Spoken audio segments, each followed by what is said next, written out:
Salut, j'espère que vous allez bien. On se retrouve pour la review de SmackDown du 13 janvier 2022 et on commence le show directement avec le match pour le titre intercontinental entre le champion Gunther qui défendait son titre face à Braun Strowman. C'était pas un match qui me hypait plus que ça personnellement, mais finalement c'était un bon match. J'ai l'impression que Gunther, peu importe qui l'affronte, il nous donne un match incroyable et c'est assez positif en vrai pour la suite.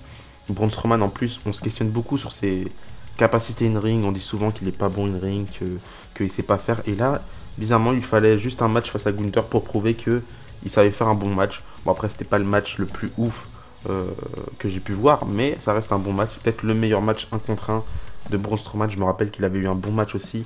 Je crois que c'était en 2019 face à Rollins. Mais là, ce match-là était super bien. Sans compter le main event de SummerSlam 2017, qui pour moi est l'un des meilleurs main events de ces dernières années. Mais bon, c'est pas le sujet. Gunther du coup qui arrive à défendre son titre face à Braun Strowman et ça fait plaisir. En plus clean, c'est pas il a eu besoin de personne pour battre Braun Strowman. On a juste eu un match compétitif avec des contres de partout, des tombées contrées par Braun Strowman, par Gunther.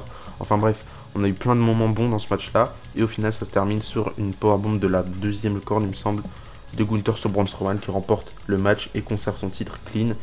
Je pense que suite à ça il annonce aussi qu'il va intégrer le Royal Rumble match. Ça aussi, ça fait plaisir. Bon, encore une fois, c'est un peu dommage qu'il révèle qu'il participe et qu'on ne laisse pas la surprise. Mais au moins, ça va faire plaisir de voir le champion intercontinental dans le Royal Rumble. Surtout que je pense qu'il pourrait avoir un traitement à la Roman Reigns, par exemple en 2014, où Roman Reigns il fait le record d'élimination dans ce Rumble-là. Là, je pense que Gunther, dans ce Rumble, il pourrait faire un maximum d'élimination et avoir le plus d'élimination de ce Rumble. Voire pourquoi pas atteindre le Final Four, qui serait pour moi incroyable pour Gunther qui commence à peine sa carrière dans le main roster, même si ça fait presque un an maintenant qu'il est dans le main roster. J'ai hâte de voir ce qu'il pourrait faire dans le Royal Rumble. Ensuite, on a Rey Mysterio qui fait son entrée pour nous parler de Noël. Il nous dit qu'il a passé de mauvaises fêtes de fin d'année à cause de Dominique qui a tout ruiné et qu'en venant à SmackDown, il pensait de faire table rase de tout ça et prendre un nouveau départ. Mais à l'heure actuelle, il sait qu'est-ce qui lui fera prendre un nouveau départ. Donc il nous annonce qu'il participera au Royal Rumble et qu'il essaiera de remporter le Royal Rumble pour prendre un nouveau départ et pour revenir sur le bon chemin. Donc en vrai c'est intéressant, même si je pense qu'on voit tous un petit peu ce qui va se passer. Je pense que Dominique éliminera Rey Mysterio pour peut-être nous mener un match à WrestleMania. Faut pas oublier que Rey Mysterio commence à se faire vieux et que sa retraite elle va petit à petit arriver. Je pense que pour l'instant il reste à la WWE surtout pour aider son fils Dominique à évoluer et je pense qu'il est bien entouré. Dominique avec Finn Balor, avec Damian Priest, Rhea Ripley. Je pense que même dans les backstage il a tout pour s'améliorer Dominique. En plus on voit une petite amélioration depuis qu'il est dans le Judgment Day et depuis qu'il a fait son petit séjour de quelques heures en prison. On voit un petit peu l'amélioration et ça fait plaisir, mais je pense que tout ça va nous mener à un match entre les deux à WrestleMania et moi je trouve ça hypant. Ça fait déjà un an que j'attends de voir ce match là, donc pourquoi pas. En plus là on est avec Triple H, donc tout peut se passer comme il faut. Suite à ça, on a Karrion Kross qui débarque. Il coupe Rey Mysterio, il parle du Royal Rumble, il dit qu'il était dans les coulisses en train d'écouter les objectifs de Rey Mysterio. Et qu'en parlant du Royal Rumble, Rey Mysterio, il a remporté le Royal Rumble il y a 17 ans. Mais pas de panique, parce que c'était il y a 17 ans. Ensuite, il va dire que ça avait dû être un moment spécial pour Rey Mysterio et Dominique. Au final, il va se reprendre et il va dire que finalement, c'était pas un bon moment et un moment spécial pour Dominique, parce qu'il n'était pas là. Et que son père n'était jamais avec Dominique. Ensuite, il va continuer à lancer des pics sur l'enfance de Dominique avec Rey Mysterio. Mais là, à ce moment-là, Rey, il va pas se retenir. Il va mettre directement, je crois que c'était un coup de coude, ou alors il a attaqué directement Karrion Kross. Donc là, il met Karrion Kross en position pour faire son 619. Sauf que au moment où il court dans les cordes, on a Scarlett qui retient les pieds de Rey Mysterio. Et là, du coup, Karrion Kross en profite pour faire son cross jacket. Et je pense qu'on a annoncé que dans 2 semaines, on aura un match entre les deux. Dommage qu'il n'y avait pas un petit pay-per-view entre les deux pour avoir ce match entre Rey Mysterio et Karrion Kross. J'ai l'impression que cette rivalité, elle arrive au mauvais moment.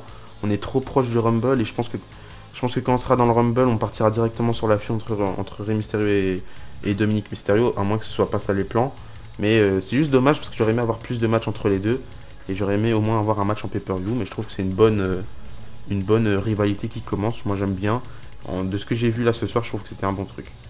Entre temps, on a un petit match féminin parce qu'il en faut de temps en temps, même s'il n'a pas été très long. Donc on a eu Shelly qui a affronté Tegan Nox. J'ai l'impression qu'elles étaient toutes les deux face dans ce match-là, mais j'avais oublié que Shelly elle avait fait un heel turn il n'y a pas longtemps. D'ailleurs, ça avait pas duré, on l'avait pas vu énormément depuis ça. Mais du coup, petit match entre les deux qui n'a pas duré très très longtemps. Et étonnamment, grosse victoire de Tegan Nox qui remporte le match assez facilement avec un Shining Wizard à la fin, je crois. Un Shiniest Wizard, je sais pas comment on l'appelle sa prise de finition. Mais victoire de Tegan Nox dans un match pas très rythmé, j'ai envie de dire. Et le public n'était pas dedans dans tous les cas. Mais après, le public, quand c'est pas Braun Strowman, quand c'est pas les gros noms, à la WWE actuellement, ils sont pas très bruyants et c'est assez dommage.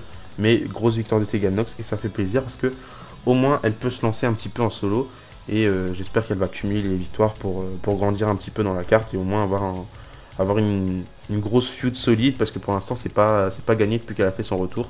J'ai l'impression que je l'ai vu 3 fois depuis qu'elle a fait son retour. Enfin bref. Ensuite en backstage on a Sheamus et Drew McIntyre. Maintenant ils sont en équipe et d'un côté on a McIntyre qui lui veut affronter les Viking Raiders parce que un peu plus tôt dans une vignette on a les Viking Raiders qui ont qui un petit peu call les Banger Bros comme on peut les appeler actuellement. Mais d'un autre côté on a Sheamus qui lui veut attendre et préfère attendre pour affronter les Usos pour les titres par équipe. Donc à ce moment là on a Adam Pearce qui est entre les deux. On a McIntyre et Sheamus qui se mettent 2-3 petits coups mais un petit peu pour rigoler. J'ai l'impression de revoir un petit peu ce truc avec Sheamus et Cesaro à l'époque. En 2016, ils étaient un petit peu ennemis, puis après ils se sont mis en équipe, donc je trouve que c'est une bonne chose pour l'instant pour faire patienter McIntyre et Sheamus, parce que j'ai pas envie de les voir, enfin de les revoir dans un gros programme tout de suite. Enfin, Sheamus ça me dérangerait pas parce qu'il a pas eu son gros truc face à Reigns, mais McIntyre oui, et j'ai pas envie de le revoir un petit peu dans le haut de la carte tout de suite. Donc pour moi c'est un bon truc pour patienter. Mais à la fin du coup on a Adam Pearce qui annonce que il a une bonne nouvelle puisque la semaine prochaine je crois un tournoi va commencer pour, enfin du coup le vainqueur du tournoi affrontera les Usos pour les titres de SmackDown. À Raw, on avait la même chose, sauf que c'était un Tag Team Turmoil pour les titres de Raw. Mais là, du coup, c'est pour les titres de SmackDown. Et en plus, les Banger Bros vont affronter les Viking Raiders en premier. J'ai pas vu, je me suis pas renseigné sur quels étaient les autres matchs. Mais je trouve ça une bonne chose de séparer les titres de Raw et SmackDown tout de suite. J'espère qu'on fera la même chose avec les titres majeurs. Et ça annonce plein de bonnes choses pour la suite. Ensuite, on a Bray Wyatt qui fait son entrée. J'ai du mal à me défaire son ancien film son que je trouve excellent et je trouve qu'il colle parfaitement à son personnage.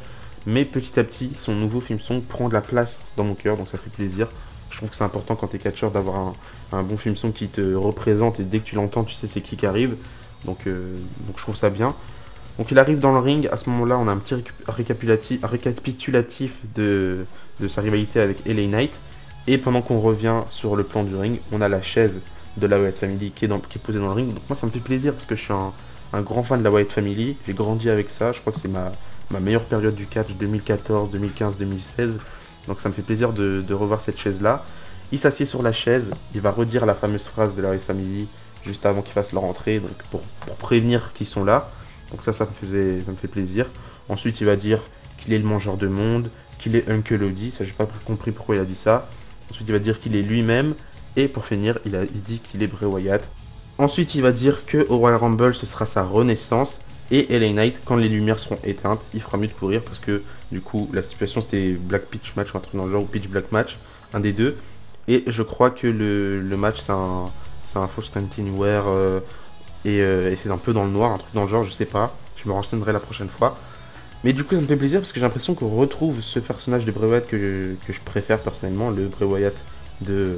Je sais pas comment on peut l'appeler, le Bray Wyatt de la Wyatt Family du coup. Même si pendant son entrée on a eu un QR code où on voit le Fiend apparaître, donc peut-être qu'on aura le retour du Fiend. Mais personnellement, j'ai un petit espoir en me disant que c'est peut-être pour nous mener sur une fausse piste et qu'au final on aura le vrai retour de Bray Wyatt de la Wyatt Family.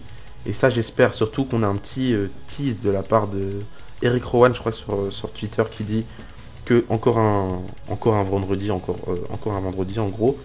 Donc peut-être que ça pourrait annoncer son retour bientôt, je sais pas, je suis pas le plus grand fan d'Eric Rowan, mais j'aime beaucoup la Wyatt Family encore une fois.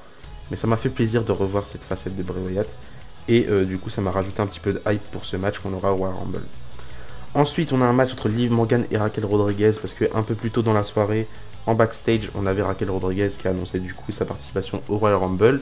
Elle disait qu'elle a hâte et qu'elle sent que depuis toujours elle est faite pour cette stipulation là.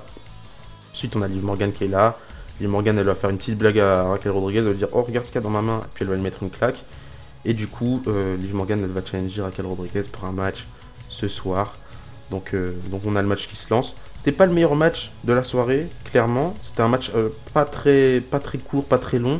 Mais ce qui a fait que le match a duré, c'est qu'il y a eu un truc pendant le match. Pendant le match, on a Liv Morgan qui commence un petit peu à prendre l'avantage. Sauf qu'à un moment donné, elle envoie Raquel Rodriguez en dehors du ring. Elle veut prendre une table, sauf que elle se trompe de côté du ring, donc elle va sur l'autre côté du ring. Elle place la table, mais elle met 100 ans à placer cette table. Au final, elle pose Raquel Rodriguez du coup sur la table, elle monte sur la troisième corde. Mais à ce moment-là, Raquel Rodriguez rentre dans le ring, donc c'est raté pour Liv Morgan. Et du coup, Raquel Rodriguez en profite. Elle fait son Shingona Bombu, je sais plus comment elle appelle ça, pour remporter le match. Du coup, victoire de Raquel Rodriguez sur un match pas ouf pour Liv Morgan malheureusement. Et ça peut présager quelque chose de mauvais pour elle au Royal Rumble, même si pour moi le Rumble aurait dû le gagner l'année dernière ou je sais pas quand, mais pas cette année. Liv Morgan, ça y est, elle a fait son petit règne, c'était fun, mais pour moi il faut passer à autre chose et il faut donner l'opportunité de gagner le Rumble à quelqu'un d'autre. Entre temps, juste avant le main event, on a une petite bagarre entre Charlotte Flair et Sonya Deville en backstage. Ouais, je sais pas ce que ça voudrait dire par rapport à ça. Je sais que Sonya Deville, elle veut encore une opportunité face à Charlotte Flair. On a Adam Pearce qui lui conseille de gagner le Rumble pour faire ça. Mais Sonya Deville, visiblement, elle veut pas gagner le Rumble pour avoir une opportunité, sachant qu'elle a déjà eu une opportunité la semaine dernière sans remporter le Rumble. C'est assez logique au final, mais ça cache un petit peu tout. Et je suis pas très hypé par cette feud rivalité entre Sonya Deville et Charlotte Flair. Je pense pas que ce soit la meilleure challengeuse possible pour Charlotte Flair, surtout pour commencer un règne. Je pense qu'on avait eu pareil avec Bianca Belair quand elle est devenue championne à Mania cette année. Donc je trouve pas ça ouf. Et enfin, on passe au main event, Sami Zayn contre Kevin Owens. C'était un très bon match, même si il met du temps à commencer. Je trouve que c'était un bon match et qu'il y avait tout dans ce match-là. Je m'attendais pas au meilleur match entre Kevin Owens et Sami Zayn parce que c'est impossible. On a eu tellement de matchs entre les deux, que ce soit en dehors de la WWE ou à la WWE. C'est impossible de faire un meilleur match que les matchs qu'il y a pu avoir entre les deux. Et puis ce match-là, je voyais surtout pour continuer à construire cette feud qu'il y a entre la Bloodline, Kevin Owens, Sami Zayn, etc. Je trouvais ça important.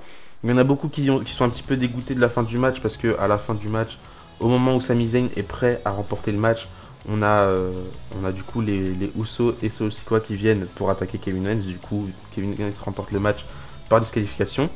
Mais c'est une histoire qui est racontée pendant ce match-là parce que plus tôt dans la soirée, on a Sami Zayn qui va en backstage près de Paul Heyman.